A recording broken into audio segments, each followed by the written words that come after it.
Do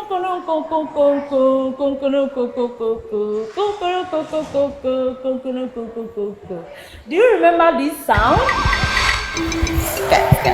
I don't know anything about his disappearance. Quite a fine. We have a CCTV footage of you meeting up with Mr. Well, Inspector Bediako is back. Ghana's 90 detective series is back on our screen. Ivan Kwashiga, the director, has revealed some secrets about its comeback.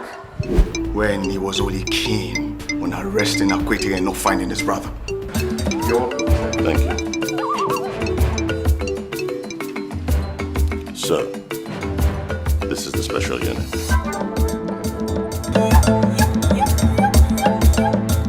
Well, Inspector Bediako is an iconic production that was first produced in the 90s in Ghana. It was at a time that we had only GTV as the only tech TV station in Ghana.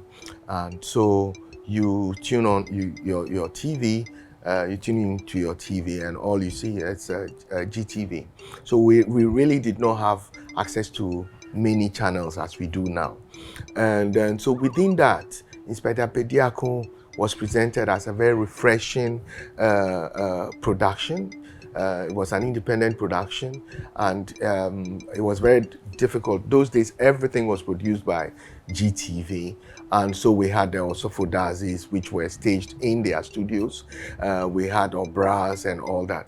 But then Inspector Bediako was shot on location, and also involved very interesting characters and stories and all that, which was quite unique to unique and different, and that actually captured Ghanaians' imagination, and for that, I think that made it an iconic production.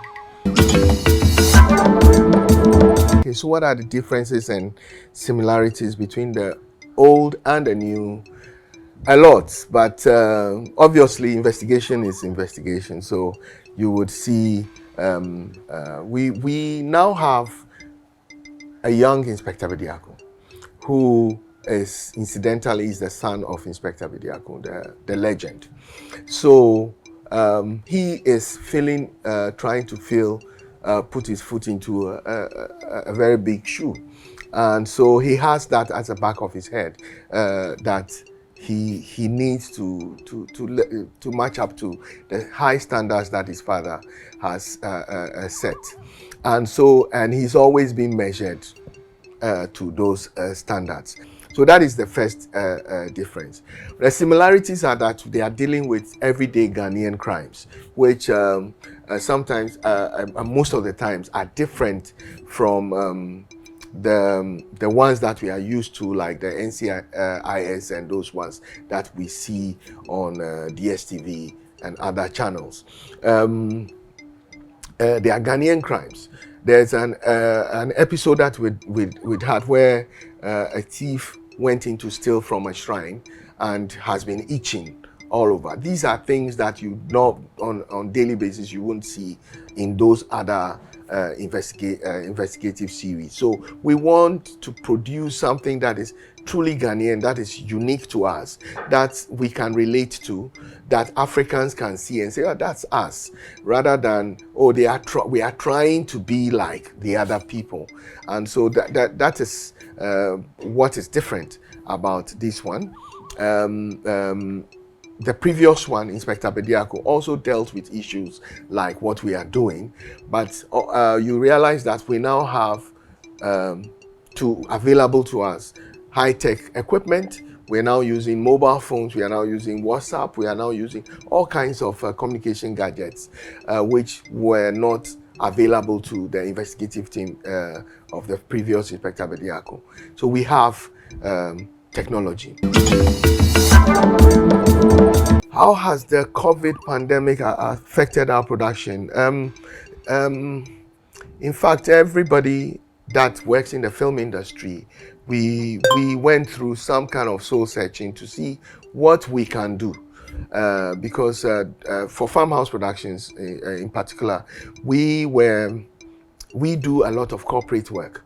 And then, so at the onset of the pandemic, we had to, cut. Our clients were cutting their productions. Everything that we did were being cut down. And then we ended up having to think outside the box and see how we can produce and survive.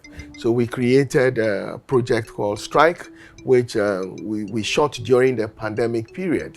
And so it meant that we needed to be more vigilant in terms of how adhere to the COVID protocols. And even the places that we go to film, we needed to assure those people that we would stick to the protocols, ensure that everybody that is on set is wearing the mask, everybody that is on set, we hand washing and all those things are done. So yes, in terms of Inspector Bediako, it's the same process that we went through, and we still do, and ensuring that we are able to work under very healthy conditions, because we do not want a situation where the whole set is affected by the pandemic. And then also to assure, because each episode requires new locations, requires new artists, the crimes, the people that who commit the crimes, the people that the crimes affect are different people in each episode. It's only in the Inspector Bediako and his team that are reoccurring. So it means we always have to be on the lookout to ensure that even as we are bringing new people on set, we ensure that they are also adhering to the protocols. Well, any young person that would like to enter, and incidentally, there are lots and lots of young people who are looking at the film industry as a way, a means of getting a job. And I'm very, very happy about that, because when we entered the film school, when I decided to go to film school instead of going straight to the university, my colleagues that went to the university they didn't understand what we were doing. They felt that are you going to act or something? They didn't really quite know what we do, and some of that perception is still out there. But I am happy that when you find young people these days and you ask them about what they would like to be, a good number of them talk about wanting to get into the media, to work filmmakers, or to be even actors and all that. What do you need to do in order to become first, you must know that you have the passion for it. Those of us that are in the film industry around this time, we are trying very hard under very difficult circumstances to ensure that we produce content. We are not giving the same budget as regular film production companies are given in other parts of the world. So it means that we have to really work under very difficult conditions to bring these things out. It means we have to sacrifice. It means, so it's your passion that would have to push you to get these things to work in the industry. So first you must have the passion for it, because it will require you to go hungry or to sacrifice at certain points. And then also you must be ready to soak everything that is thrown at you. When I was in the film industry, all I needed to know is there's a film being shot somewhere and I'm there. I'm not going there to ask them, pay me for this. It was just an honor to be close to the making of a particular film. And it was an honor to serve free, for free on those sets. And I bet you what I took from those experiences, far bigger than whatever money that they would have paid me. Do you understand? Because it's an experience that will stay with you for the rest of your life. So you would see how things are done, how even if you have the film is not being shot, and because there's some delay here and all that, you would have learned how not to plan your film. You would learn the best way of planning things and the bad way of doing things. So you have to be ready to learn every day. We are very fortunate now I mean, young people are very fortunate now that you can go onto the YouTube and say, how do I shoot a chase scene? And there will be hundreds of people teaching you how to shoot a chase scene. It wasn't like that in our time. But so what the opportunities are there online with people who have been in the industry for long. Go to them, ask them questions, and it will amaze you that if you approach somebody and you say, oh, I want to enter the film industry, but I want to know what I should learn or what I should specialize in, and you ask, these guys will stop whatever they're doing and they will take you through and they will explain things to you. So don't be scared.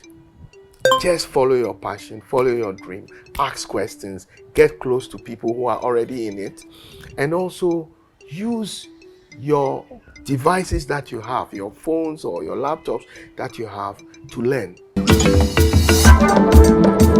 So Inspector Bediako was made for us, by us, and for us. This is a detective series that is truly Ghanaian and African. It is a detective series that has themes that border on issues that we are faced with on daily basis. So we see ourselves in Inspector Bediako. And then we also have limitations in terms of policing, in terms of everything that we're doing. All those things are reflected in this series. So you would, besides seeing what criminals are doing, you would also see what our police officers go through in order to, apprehend these people. This is a series that has been there for so long. It's iconic. It's something that it's different. It's not the everyday love romance stories that we see, even though there are themes of romance gone bad in Inspector Bediako. So I believe it's made for us. It's made by us. It's stories about us. I would entreat people to watch it. Make sure you don't miss Inspector Bediako. I say that catch Inspector Bediako and don't let him catch you napping. Wow, that was a nice piece from Ivan Kwashigan to especially we the upcoming filmmakers. I hope you've picked something from it. Don't forget to subscribe to our YouTube channel, follow us on Facebook and then on Instagram.